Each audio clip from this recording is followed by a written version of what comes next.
Christopher Ward are starting off the year strong with a brand new release, and believe it or not, I was actually asking for this one.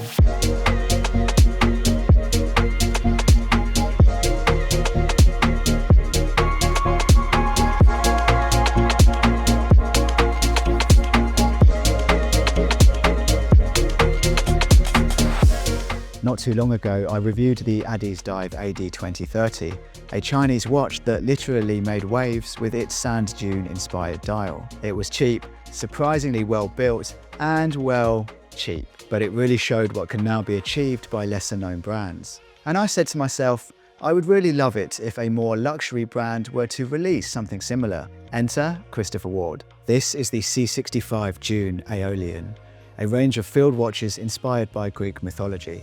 It's all about a man called Aeolus who was entrusted to be ruler of the winds by Zeus. And Christopher Ward have used this as inspiration to create a range of dials with a sand dune effect. As far as I can see, there are 5 new dial colours in this textured dial collection: sand, maram, eve, silica and dusk.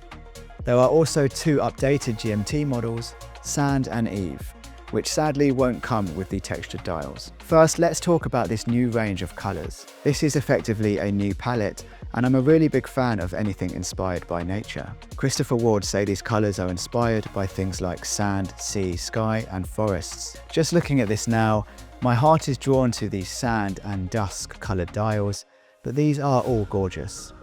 Green is obviously a really great colour for a field watch and works really well with a sand coloured strap. Blue is blue, it always looks good on a watch, but admittedly is less common for a field watch. I wouldn't be surprised if this is the least popular. The silvery grey or silica is a colour I thought I wouldn't like, mostly because it reminds me of my soul or the rain, but it's growing on me really quickly. Okay, let's take a look at these watches. With me here I have the automatic, the bronze and the GMT version. So let's start with the automatic.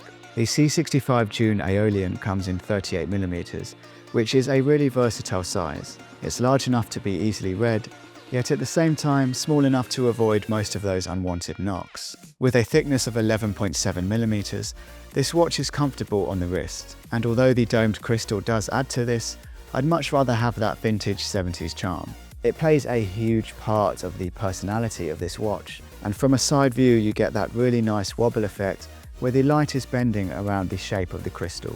This is also of course sapphire glass, meaning you're getting top tier scratch resistance.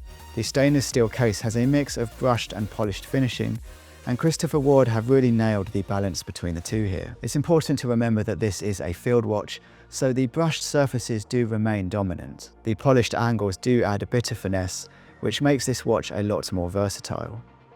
Although bronze watches may not be for everyone, this model is really striking. Newly produced bronze has that really unique smell and just has this radiant glow to it. The contrast between the bronze and green dial is also a winning combo. And of course, this watch will slowly patina over time, adopting a more rugged aesthetic. If we look at the GMT model, we also have the same diameter of 38mm, the same domed crystal and case finishing. The case is slightly thicker at 11.9mm due to that GMT movement, but I am surprised at how little I noticed this on the wrist. Okay, so let's talk about this new dial, which seems to be the main source of the hype around this new release. The C65 Dune Aeolian is inspired by sand dunes, so if you like sand dunes or sand or anything with waves, you're in for a treat. This 3-dimensional wave pattern is really hard to take your eyes off. The waves look deep and smooth and have a really pleasing design. The waves aren't always parallel to each other, which seems like a small detail, but it really does work well here. This is the sort of thing I can imagine going through many iterations during the concept phase. I'm sure there would have been loads of different wave designs, so the fact we ended up with this one makes me happy. As for the texture of the dial itself, it has a slightly coarse roughness to it, and at most angles kind of does look like sand. So again, if you like sand, things are going well. On the side of the case is the Christopher Ward stamped crown, which has a polished finish. The knurling has a very good grip, and adjusting these watches is very easy. The Christopher Ward logo can be seen in its usual position below 12 o'clock. Above the 6 o'clock position reads automatic, and just below that 150 meters to signify the water resistance. On the bronze model, you're lucky enough to get a COSC certified movement, which we'll talk about later. And on the GMT, it conveniently says GMT because it's nice to be reminded that your watch can track 3 time zones.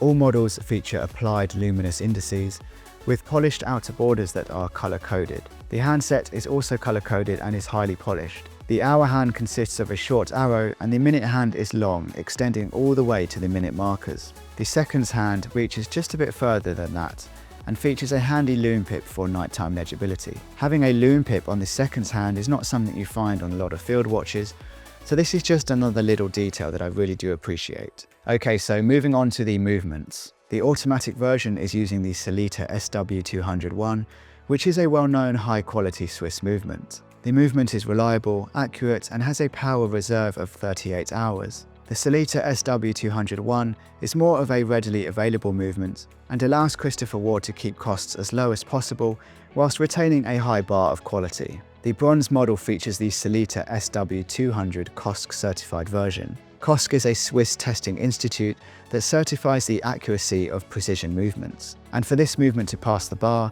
it must be Swiss made and keep time within an average rate of -4 to +6 seconds per day, which for a mechanical movement is really accurate. With the GMT model, the movement is the Sellita SW332, a GMT movement with an impressive power reserve of 56 hours. It's always nice to know you can take your watch off for 2 days and it will still be running when you put it back on. As stated before, this does add extra thickness to the watch, but just a mere 0.2 millimeters when compared to the other models. All 3 models of this watch come with an exhibition caseback as standard, so you can gloat to your heart's content watching the inner workings of the movement. All movements are decorated with Christopher Ward's custom rotor, which includes Colin McConey finishing. So let's take a look at the strap and bracelet options now. The Dune Aeolian Automatic has the option of a steel Bader bracelet, a canvas webbing strap, or an Orlando leather strap. The bronze version also allows a choice of matching bronze bracelet or a leather strap. And the GMT model has all the options that the standard automatic has. For me, I'd always start out with the metal bracelet because it's so much more durable and really high quality. It will last for years, which you can't always say for a leather strap, for example. Purchasing additional straps to suit your needs, although not always easy on the wallet, is the best way to experience what the watch has to offer. Christopher Ward has a nice range of leather and canvas straps on their website, so it's worth taking a look. Okay, so just my final thoughts here. There's been a lot of talk about Christopher Ward recently. They have no retail stores, they have this business model that is direct to consumer. They've effectively gone from being just another micro brand to being a well-known standout name, not just in British watchmaking, but all watchmaking. And they've managed to do all of that pretty quickly. Although they were founded in 2004, their fast rise to online stardom only really happened in the last 10 years. This is all super impressive, and when handling these watches, you can really feel the improvement in quality compared to, say, watches they made 5 to 10 years ago. So these watches for me are a really strong option when looking for a field or daily wearer watch. At £760 or $890 for the automatic version, these watches are competing with the likes of Hamilton, Seiko and Formex. These are tough brands to compete against, and it won't be easy for Christopher Ward to shoehorn this new release into the already busy market. But from what I've seen so far, I wouldn't bet against them. Have you already got your hands on one of these watches, or have you just placed an order? Let me know in the comments what you think, and I will see you in the next video.